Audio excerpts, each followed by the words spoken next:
Hello, everyone, and welcome to another episode of In Real Life. It's so good to be here again so that we can talk about relevant and topical things from a place of faith. We have the amazing Dave Carter with us today, as well as the awesome Pete Carter.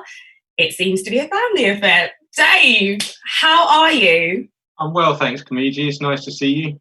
Dad, nice to see you too as well. Good.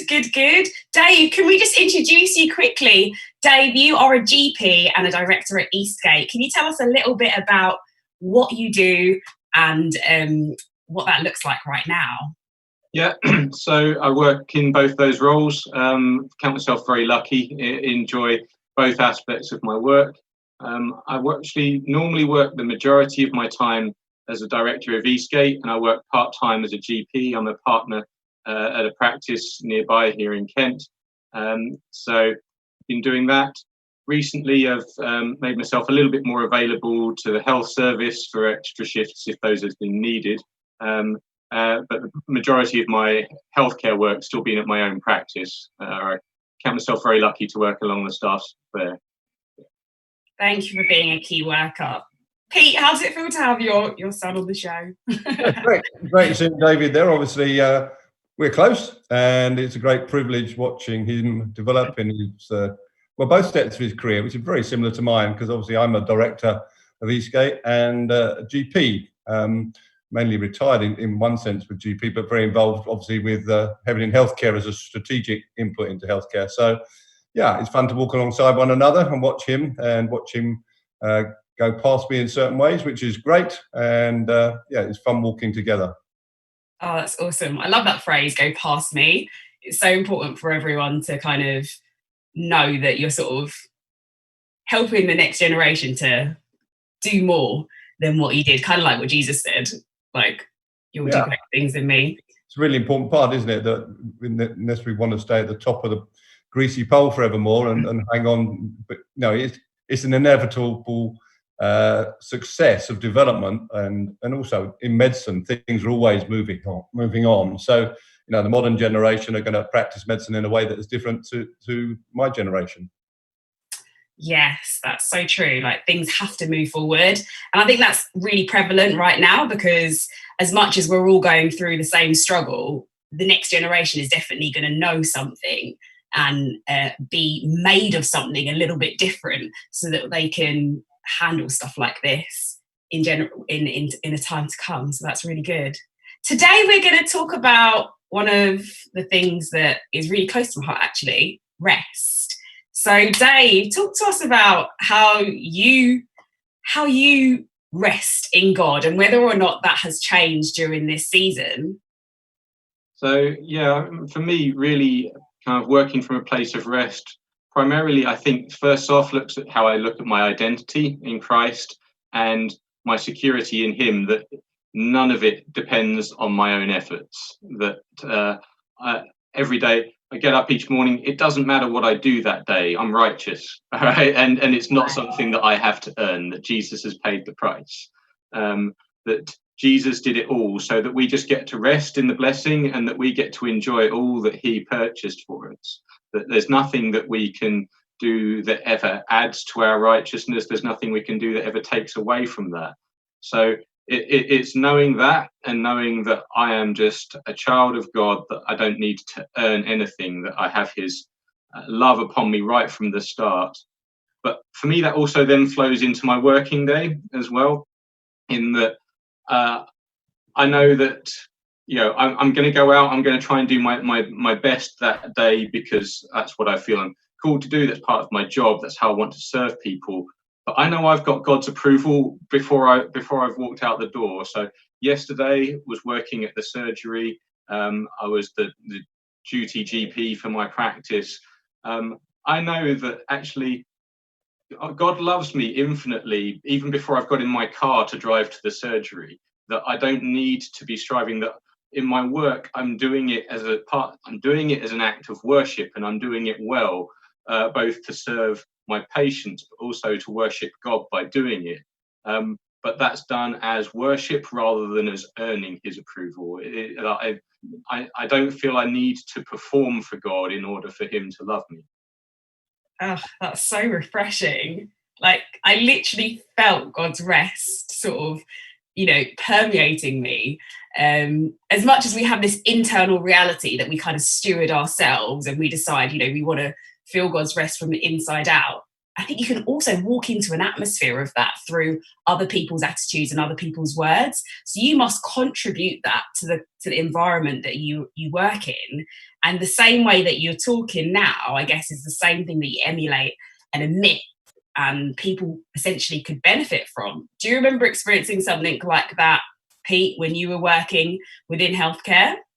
Oh, yeah, I think it's healthcare environments are basically, broadly speaking, pressurized environments because you're dealing with people's livelihoods, their well-being, and anybody who, certainly in general practice, which is where David and I work, literally you don't know what's coming through your consulting room door next. Every 10 minutes there's something new. But what attaches to everybody pretty much with health problems is anxiety is a common feature. So people are worried about what might be wrong with them. So you have to be able to actually create these places of peace, and not just for their benefit, but for your own benefit as well. And because if you're anxious and pressurized and a bit stressed out, then you're not going to be as effective as you should be. And I love it, the Bible story when Jesus talks about, if you're weary, come to me. And he says, I'll give you rest. But it's not physical rest, it's a rest for your soul. And I think that's always available. And it doesn't matter what the external circumstances are, I've got the God of peace inside me. And so I learned to live from that place, and then that can radiate out from me into my whole environment. So good. So good. I looked at that verse, actually. It's Matthew 11, verse 28. And actually, I think this conversation can sound quite countercultural for a lot of people who might be watching this show for the first time, or who just haven't engaged in that kind of that kind of thought before, that we are loved before we do anything, and that we can actually have that internal rest through just accepting who God says we are. We are his beloved, like he loves us already. What would you say to someone who's hearing that for the first time and who actually sincerely believes, or has believed up until now, that they do have to work? There's an element of putting in some effort to get God's love. Well, I think for me, picking up on that verse that you shared, that come to me all who are weary and burdened, and I will give you rest for my souls, as Dad's just picked up, that's a spiritual rest that Jesus is referring to. And I think sometimes we've tended to make the mistake of just applying that verse to tired Christians, where we say, right, once you're a Christian, right, we're working really hard. Now, every now and then you get to come to Jesus for a rest because you've just worn yourself out. Whereas that message is so much broader than that. It says, Jesus was preaching to the masses when he said that. This wasn't just to Christians. This is his message to the world. He says, come to me, all who are weary and burdened. So everyone feels weary from trying to live up to a standard that we know we can never attain. We don't even live up to our own standards day by day, let alone God's. And then everyone feels burdened by the weight of that. And Jesus just says, look, this is my message, guys. This is it. Come to me. There's a place of rest. There's a place out of striving where you don't have to work for this, because I've worked for this. Where Jesus says, I will do all the work for you, and your righteousness is in me alone. Yeah. I think it's one of the things I've learned over the years is that it's best if this is practiced as a lifestyle, and not just, it's actually lived out on a regular basis, so that I don't try and find a place of rest when I've been really busy. I have to have that as an ongoing lifestyle. And broadly speaking, if you live from a place of peace, then anxiety is less likely to actually be able to gain entry points into your life. And so I don't try and chase anxiety out of my life. I choose not to let it in the first place. And that's the best way of doing that, is actually my peace flowing through me. It's like, if you've got, say you've got a hose pipe that's flowing, then the water's coming out of it. There's nothing going back in. And Jesus offered us an overflowing Holy Spirit. So from my point of view, this is not just I need Jesus at this moment in time. It has to be, this is my ongoing reality. And Jesus has made that possible for us. So good.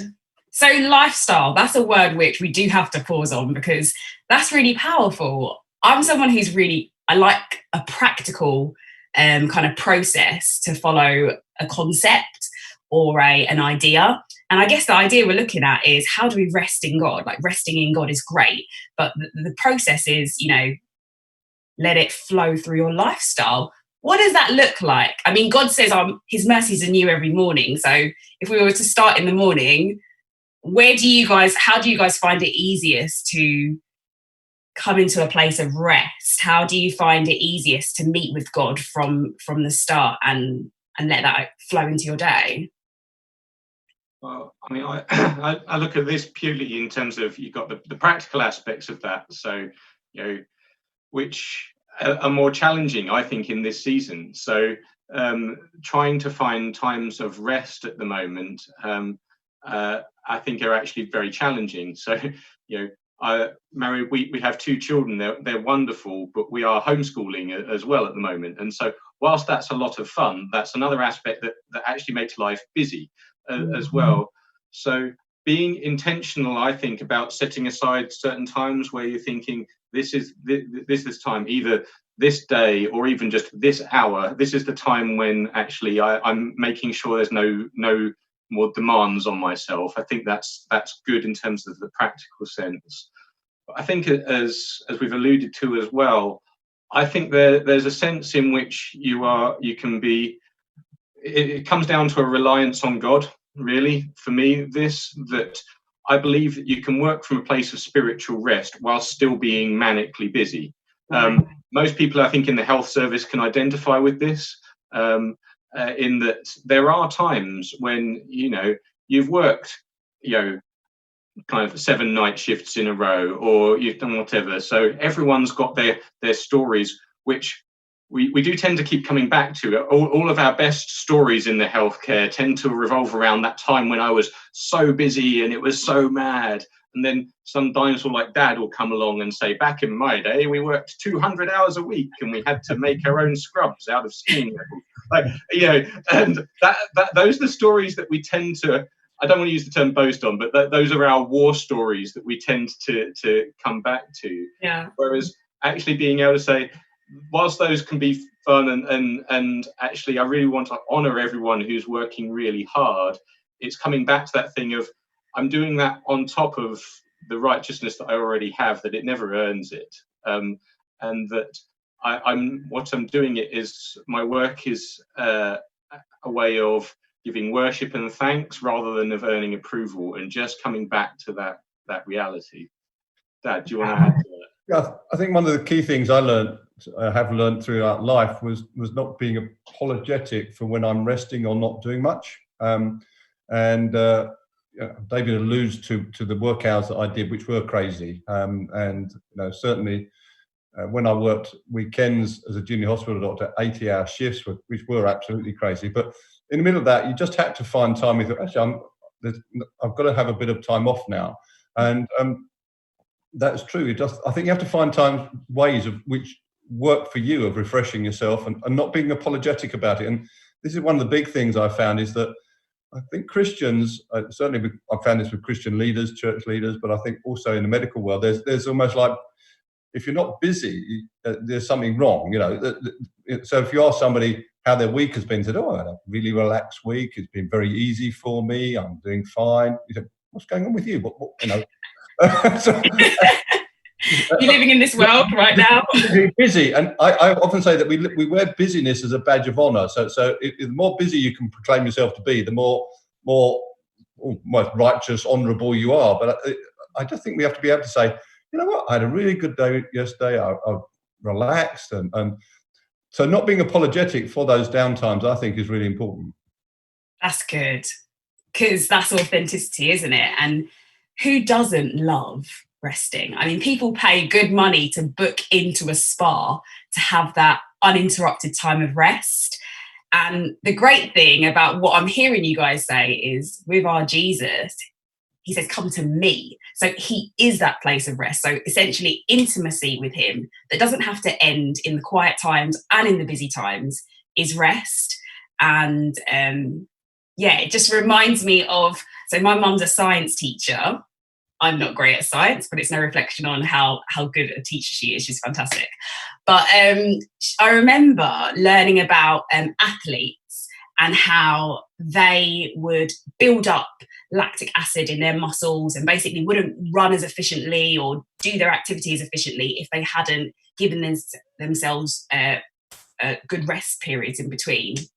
And so I think it is a case of knowing that rest is something that you can take time to do and separate time to do, like you mentioned, Dave, at the beginning, but that it's also about an ongoing, process. It's an ongoing process which you have to kind of steward throughout your lifestyle. So it definitely resonates with me, knowing that when you apply it to a physical kind of metaphor, you have to admit that actually I need to give myself time to rest. Like, yes, I shouldn't wear that badge of honor saying, I never stop, I haven't stopped. Like, yes, we clap for our key workers, we clap for everyone who's in healthcare, but we also are responsible.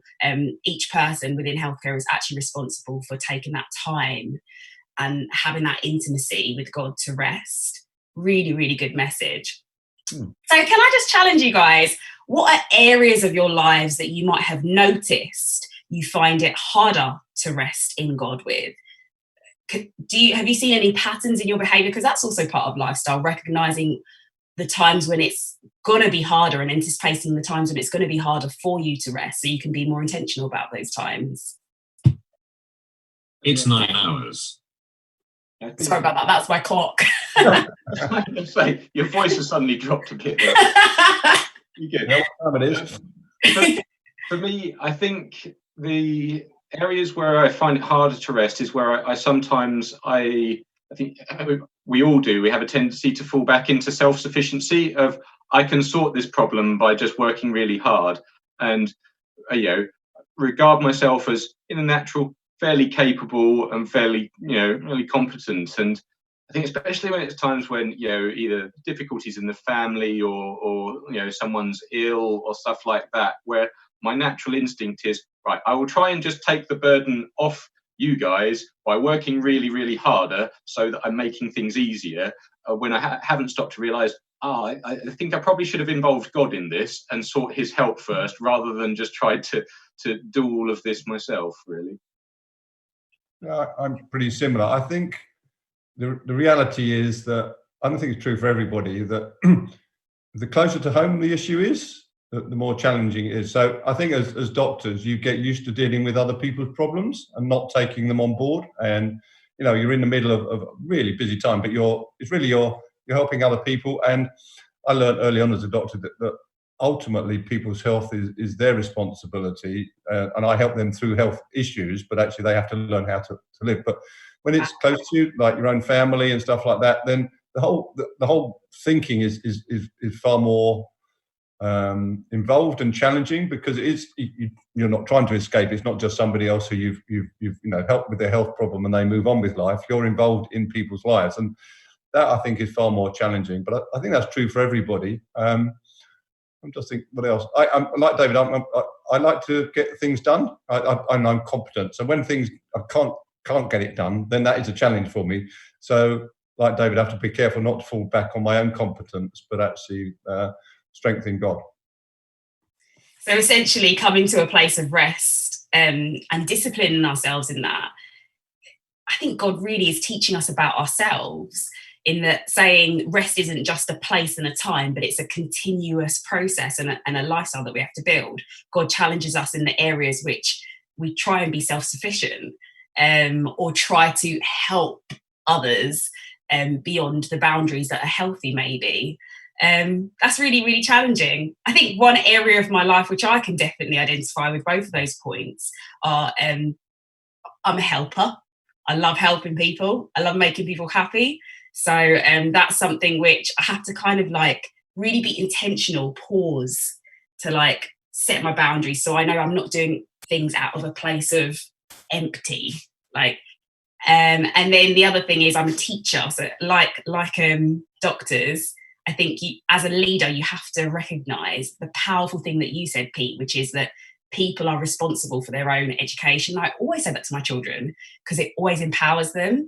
So there is this double-sided coin, isn't it? That we're like, you've got to empower others by letting yourself step back and rest.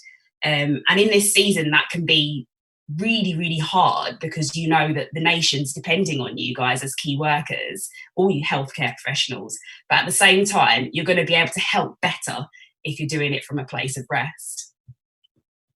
Yeah, just one last thing. I'm thinking that the biblical pattern is of a Sabbath, which so there's the rest period, but actually that didn't mean that for the other 6 days they were sort of stressed out of their brains and suddenly it was a set apart, definite. So I think you do have these two things where you have a time when you're at rest, setting apart, but actually living at rest. So I think you need those two things working together. What do you think, Dave? Yeah, I mean, you take Jesus as our ultimate example is always a good, easy place to start. And, he lived full of Holy Spirit. So day in, day out, he just flowed in that and he didn't exhaust himself.